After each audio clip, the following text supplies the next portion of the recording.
You're not marrying her daughter. You're being adopted into a second family you never asked for, complete with mandatory attendance, unsolicited life advice, and a running commentary on everything you do wrong. Your mother in law is Latina, which means you're about to learn that personal boundaries are an American invention she finds adorable and completely irrelevant. You meet her for the first time at a family barbecue, which you thought was a casual cookout. Turns out it's a census level gathering with 47 people whose connection to your girlfriend you'll never fully map. Cousins, aunts, the neighbor from 2 decades ago who became family by proximity, and someone's comadre, which is a term you don't understand yet, but will hear 600 more times before the day ends. Your girlfriend's mom takes one look at you, hugs you hard enough to realign your spine, and says something in rapid fire Spanish to the entire backyard. Everyone laughs. You smile because that's all you can do. Your girlfriend translates later. She said you look skinny and asked if you even eat. This is how you're welcomed, with concern for your nutritional intake and a judgment on your body mass index delivered at full volume in front of extended family, strangers, and a dog named Gordo. She doesn't ask if you're hungry. She tells you you're hungry. A plate appears in your hands. It's loaded with rice, beans, carne asada, tortillas, and something fried that you don't recognize but tastes like your new religion. You say thank you. She says eat more. You say you're full.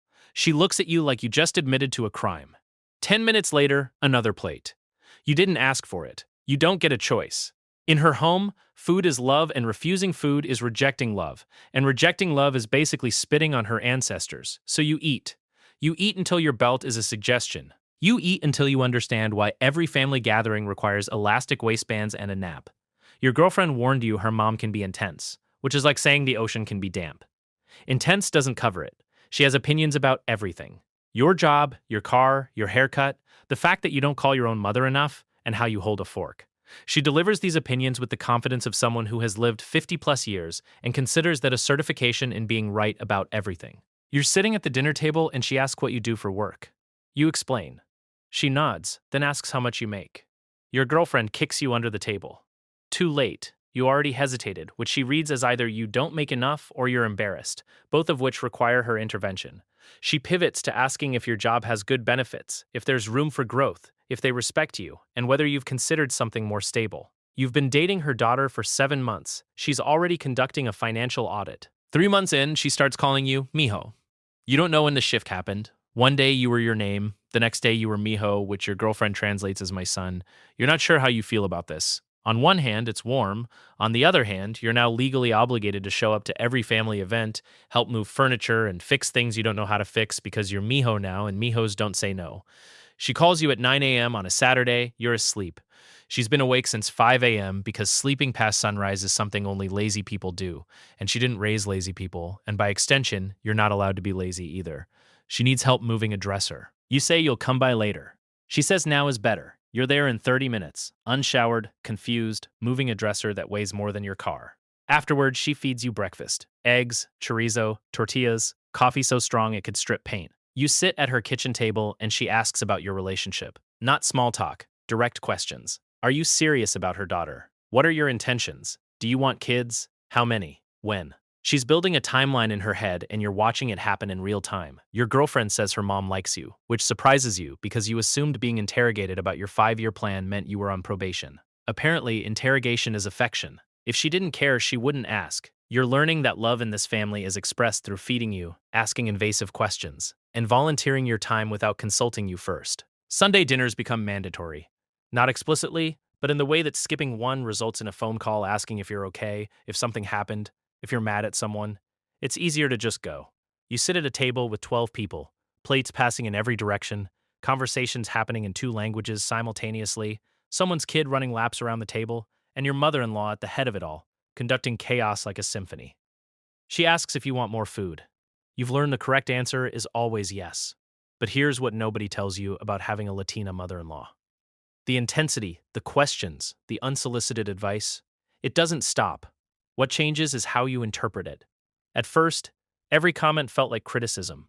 Every suggestion felt like judgment. Every time she corrected your Spanish or told you there was a better way to do something, it landed like she thought you weren't good enough.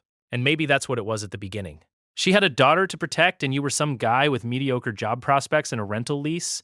But somewhere along the line, the questions stopped being tests and started being check-ins. The suggestions stopped being corrections and started being shortcuts. She wasn't trying to fix you. She was trying to prepare you. Because in her mind, you were already part of the family. You just didn't know how to operate in it yet. Your girlfriend gets sick, nothing serious, just a bad flu that keeps her in bed for 3 days. You take time off work to take care of her. Soup, medicine, water, the whole routine. You think you're doing fine. Then her mom shows up unannounced with Tupperware containers stacked like a care package from a military base. She walks past you, goes straight to the bedroom, touches your girlfriend's forehead, says something in Spanish you don't catch, then turns to you and asks what you've been feeding her. You mention the soup. Canned. She looks at you like you just admitted to a felony. Within 20 minutes, she's in your kitchen making caldo de pollo from scratch, using ingredients she brought because she already knew your pantry wouldn't have them. She doesn't ask where anything is. She just moves through your kitchen like she's lived there for years. You stand in the doorway watching her work and realize this is what love looks like in her language. Not words, actions. Showing up, feeding people, making sure they're okay even when they don't ask. She hands you a bowl. You're not sick, but she made enough for you anyway. You eat it standing at the counter, and it's the best thing you've had all month. She watches you eat with the quiet satisfaction of someone who just solved a problem you didn't know you had. Before she leaves, she hugs you. Not a polite hug, a real one. The kind that lasts 2 seconds longer than comfortable and comes with a pat on the back that's firm enough to feel like punctuation. She says something in Spanish. Your girlfriend translates later. She said you're a good man. You didn't cry, but it was close. A year later, you're at another Sunday dinner. Same table, same chaos, same kid doing laps. Except this time, you're not sitting quietly trying to follow conversations. You're in them. You're arguing about soccer teams you didn't care about 6 months ago. You're passing plates without being asked. You're making jokes in broken Spanish that land just enough to get laughs. Someone's cousin asks how you're doing, and you answer without thinking about it first. You belong here now. Not because you earned it through some test, but because you kept showing up. And showing up in this family is the whole job. Your mother-in-law pulls you aside after dinner. She wants to show you something. You follow her to the garage where she's been keeping furniture that belonged to her mother. A wooden table, hand-carved, older than you, probably older than her. She says she wants you to have it. You try to refuse because it's clearly important and you don't feel like you've done anything to deserve it. She cuts you off. She says it's not about deserving. It's about family. And you're family now. So the table is yours. You load it into your car with her son's help. It barely fits. You drive home with the legs sticking out the trunk, tied down with rope her husband provided without being asked. Because that's how things work here. Someone needs something, someone provides it. No paperwork, no transaction, just people taking care of people. The table sits in your dining room now. You eat breakfast at it every morning. Your girlfriend sits across from you drinking coffee, and you think about how you ended up here. Not just at this table, but in this life. You came into this relationship thinking it was just you and her. Two people figuring it out. What you didn't realize is that dating someone with a Latina mom means you're not joining a person. You're joining a system, a whole infrastructure of care, expectations, food, phone calls, and mandatory attendance. And yeah, it's a lot. It's intense. It's more involvement than you ever thought you'd sign up for. But here's the thing. When life gets hard, when things fall apart, when you're sick or broke or lost, you're not handling it alone.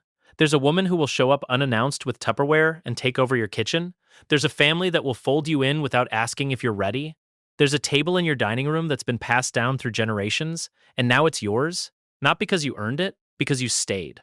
You're not just in a relationship anymore. You're in a family that measures love in portion sizes and Sunday attendance. And your mother-in-law? She's not trying to control you. She's just making sure you don't mess up the person she spent decades raising. Which honestly is fair. Which honestly